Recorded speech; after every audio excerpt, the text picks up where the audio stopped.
maintenant accueillir 3 intervenants que vous avez pu voir dans le film. Sébastien Lavergne, qui est biologiste au laboratoire d'écologie alpine sur le site de l'université.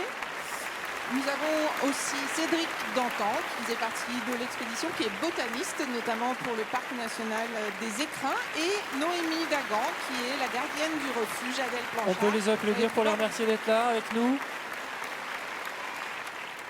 Donc une première question pour Cédric. En quoi consiste finalement votre métier de botaniste pour le parc naturel ?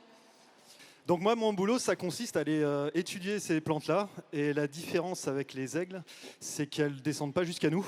Donc il faut, comme vous avez vu, il faut monter les chercher. Donc ça occupe pas mal. Ensuite, il y a tout le volet scientifique, évidemment, qui est un petit peu survolé ici, mais qui consiste à essayer de comprendre pourquoi ces plantes sont là, comment elles survivent, quels âges elles ont, et surtout quels mécanismes elles mettent en place pour survivre dans des conditions aussi impressionnantes pour nous. Et donnez-nous un petit exemple du nombre de plantes qu'on peut trouver dans le parc national des Écrins, par exemple. On en a à peu près 2500, sachant que sur les Alpes, il y a à peu près 4000 espèces. Sur les Alpes, toutes les Alpes. Jusqu'à Donc rien que dans le parc, il y a plus de la moitié des espèces disponibles. C'est du boulot à connaître aussi. Ouais. Effectivement. Et quelle serait donc la différence entre votre métier de botaniste et le métier de biologiste que va nous décrire par la suite Sébastien? Ça va le décrire. La différence, c'est que Seb, lui, il fait tout le travail d'analyse de l'ADN. Donc tous les petits échantillons qu'on voit là, il va les piocher dedans l'ADN pour essayer de comprendre un petit peu les relations qu'il y a entre ces espèces et comprendre un petit peu à quand elles remontent en fait. Depuis combien de temps elles se sont installées là. Sébastien Lavergne, donc vous êtes chercheur au laboratoire d'écologie alpine de Grenoble. Ce film a mené un deuxième projet, puisqu'il y a eu un deuxième film un peu plus complet, et puis un projet plus complet avec une exposition au-dessus aussi. Est-ce que vous pouvez nous en dire un petit mot ?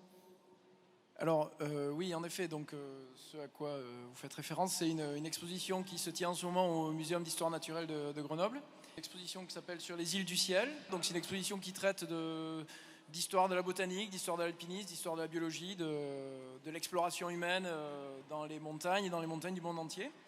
Et il y a sur le même thème donc un documentaire plus long qui a été réalisé par Olivier Alexandre. Sébastien, est-ce qu'il y a encore des fleurs à découvrir aujourd'hui dans les Alpes ? Est-ce qu'il y a encore on a l'impression que tout a été fait Oui, c'est vrai que la question se pose parce que la biologie, bien sûr, on va dire débuté, puis la botanique a débuté en Europe. Donc la flore européenne, la biodiversité en Europe est en général, on considère, relativement bien connue.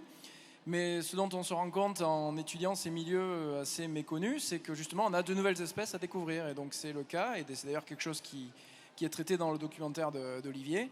Il y a vraisemblablement de nouvelles espèces à décrire que l'on ne connaissait pas en haute montagne, notamment possiblement dans le massif du Mont Blanc. On va se tourner vers Noémie.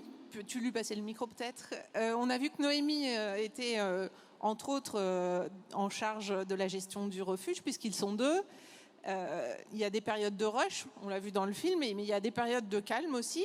Est-ce qu'on se fait finalement assez facilement à cette vie un petit peu en autarcie pendant quelques mois, en autonomie ? Oui, c'est, je pense, avant tout le goût d'être là-haut. Je pense que c'est réservé quand même à des gens qui sont passionnés par la montagne, qui sont prêts de vivre une aventure en pleine nature, parce qu'on est totalement isolé. Comment vous êtes arrivé à ce métier ? Parce que c'est quand même pas un métier qu'on a l'habitude de découvrir comme ça pendant les études. Et moi, je n'étais pas du tout prédestinée à faire ce métier. Je suis géographe à la base, je fais des études de géographie.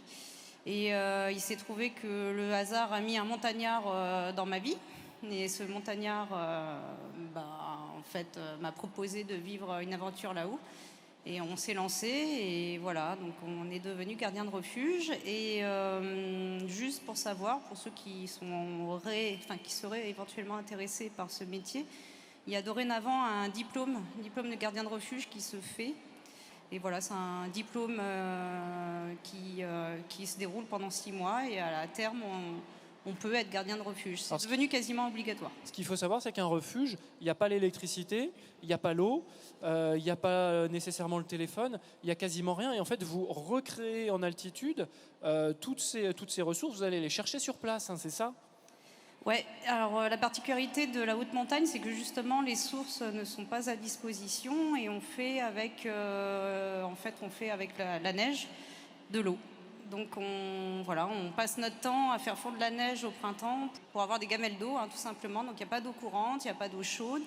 Voilà, on met à part le petit confort d'en bas et on s'adapte réellement aux conditions de là-haut, du terrain. Alors une dernière question pour Cédric, un peu provocante, un peu utopiste. Si on vous donne des sous, une condition physique, du temps, une météo idéale, où est-ce que vous iriez chercher d'autres plantes incroyables qu'on n'aurait pas décrites? J'ai l'air si vieux que ça pour la condition physique là.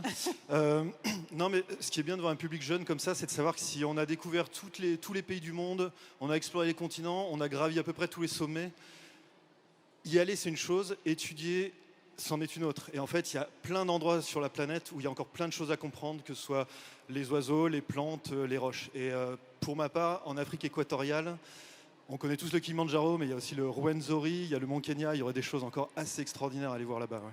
Donc il y a d'autres montagnes avec tout un tas de choses encore à explorer en Afrique. Quasiment toutes les montagnes du monde. Eh ben, merci, on va remercier Cédric Dantan, Sébastien Lavergne et Noémie Dagan d'avoir été avec nous, d'avoir répondu à ces questions.